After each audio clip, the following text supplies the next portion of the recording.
Papy jongleur, calme-toi, baisse les nerfs, mon petit. Première chose, je peux comprendre que, bon, comme j'ai dit, peut-être que tu n'as pas très bien capté mon message, c'était pas pour toi. Tu n'es pas ma cible, je ne te connais même pas. J'entends dans mon pays, car je ne te connais pas. Tu n'es ni ma cible, ni rien. Toi, peut-être tu es entré sur mon divers en balle perdue. Et te dis d'abord ça pour commencer, pourquoi tu baisses d'abord tes nerfs avec moi. Je ne te connais pas, je sais pas qui tu es, rien du tout, rien dans mon système, frérot. Je sais que tu fais, là je te découvre parce que, et tu fais les vidéos avec les filles et les fesses et tout ça là.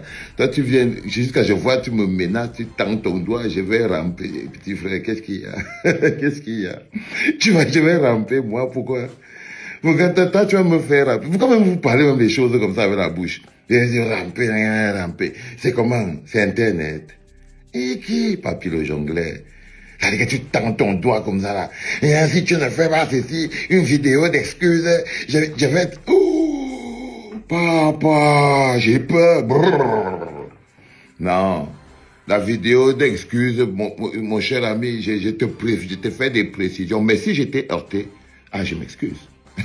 Si j'étais heurté, je m'excuse. Mais si tu me parlais de la voiture que tu as achetée avec la sueur de ton âge, t'emmerde, frérot, fiche-moi la paix.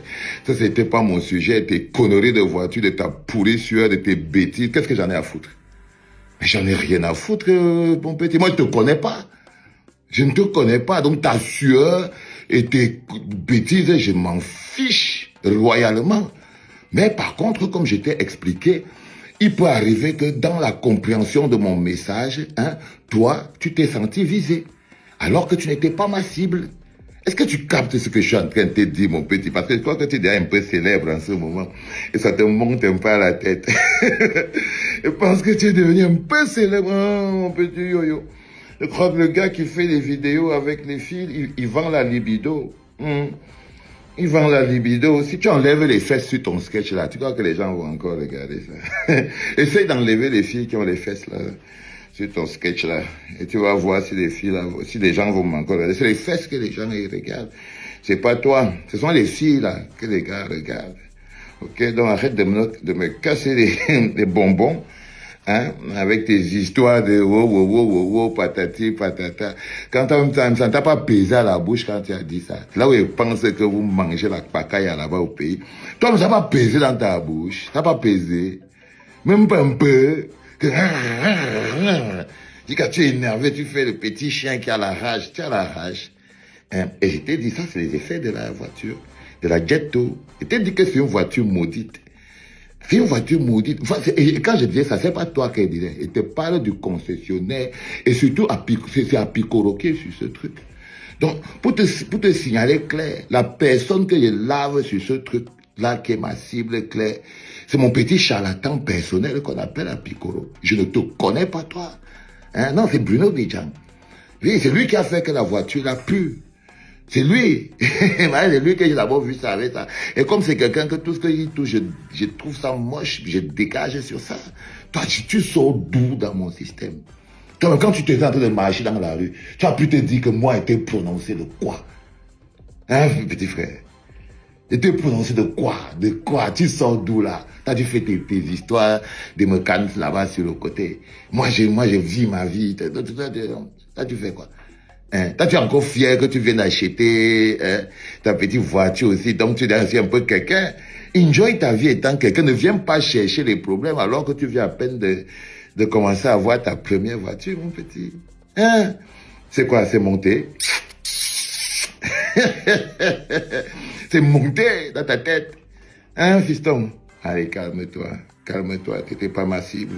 Va te battre avec les gens qui font les gens qui font le sketch des mécanes, parce que toi, là, tu vois, tu es venu ramasser maintenant, alors qu'à la base, moi, j'ai pas un souci avec toi. Mais j'aime regarder tes vidéos.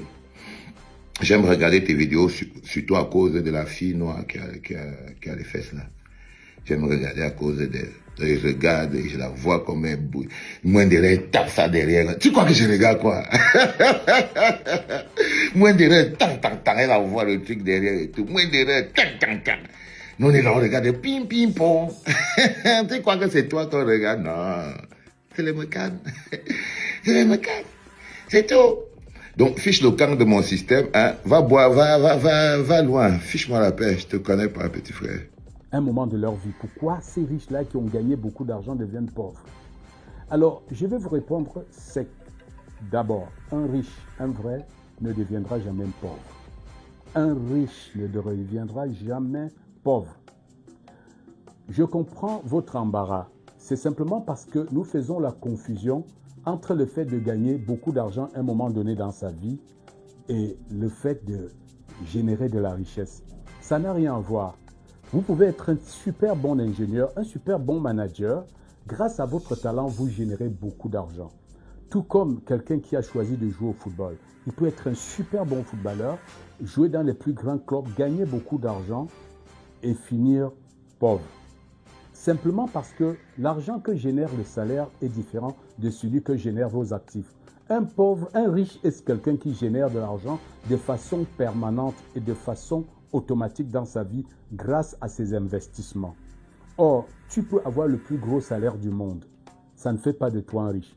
Mais on peut partir d'un gros salaire ou même d'un salaire moyen pour devenir riche, à condition de changer de philosophie. Qu'est-ce que j'entends par là? Vous migrez de la philosophie du salaire vers la philosophie des profits. Le salaire, certes, vous permet de vivre, de faire le show, de montrer que vous avez réussi, sortir, acheter des signes extérieurs de votre richesse. Or, les profits vous permettent de construire une fortune durable, une fortune qui vous distinguera, qui profitera à vos générations futures. Alors, vous avez entendu parler de Ronaldinho Gaucho, par exemple, une superstar du foot. Du temps qu'il joue au FC Barcelone, il était le plus gros salaire dans le monde du football. Quelle n'a pas été notre surprise à la fin de sa carrière d'apprendre qu'il est ruiné et qu'il est même passé par la case prison. Je sais que ça crée des troubles dans les esprits. Simplement parce que Ronaldinho était un super talentueux en football, il avait gagné beaucoup d'argent, mais il n'a pas su migrer vers les profits en achetant des bons actifs avec son argent. Conséquence, cela arrive à toutes les personnes qui réfléchissent comme lui. À la fin de la carrière, ils se rendent compte que le robinet a séché. Ça arrive aussi aux personnes qui ont travaillé dans les multinationales en pensant que le salaire sera éternel dans leur carrière jusqu'à perdre leur poste avant de se réveiller.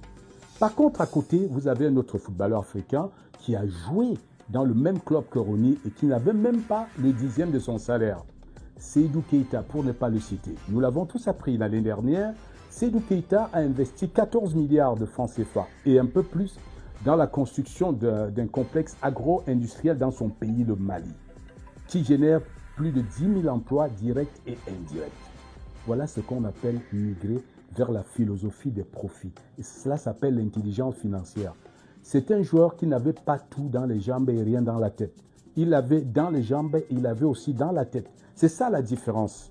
Et voilà pourquoi aujourd'hui, Seydou Keita peut vivre fièrement sa retraite en s'occupant de ses business. On peut citer Didier Drogba qui a investi dans les mines en Côte d'Ivoire. Il a investi dans les brasseries, dans l'immobilier. Pareil pour Emmanuel Adebayor. Ici au Cameroun, on peut citer Alexandre Son qui investit dans l'immobilier. Aboubacar Vincent Ngade Gadjui qui investit. Il a un complexe scolaire qui part du primaire au secondaire, de la maternelle autant pour moi au secondaire et d'autres business connexes.